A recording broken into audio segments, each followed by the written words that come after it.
Hey guys, welcome back again. All right, last video we did the spool holder. In this one, we're gonna take a look at the power supply. Again, we're going out of order. So this is step 2. Yes, and the reason why we're going out of order is just so that we can focus on the different parts as we assemble them. I personally didn't like the way they were doing it, but that's me. There's no real good reason for it. I just prefer to go this way. So go ahead and grab your power supply. Again, it's this giant brick here. It's not as heavy as the Xbox 360 one, but it's still pretty beefy.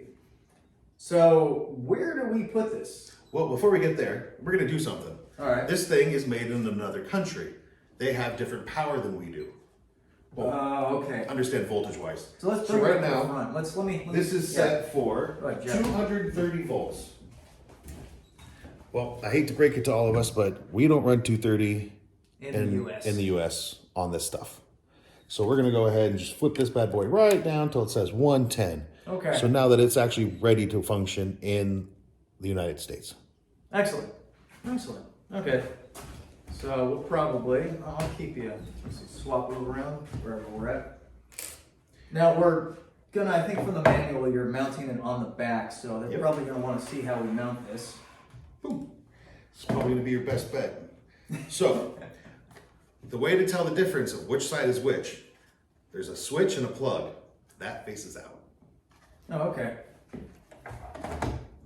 That means there's only one way it can go. Oh, so I have to screw in this way? Yes. Okay, that makes sense. And, wait, why is there screw holes on both sides? Because that is a power supply. So a power supply can be put anywhere.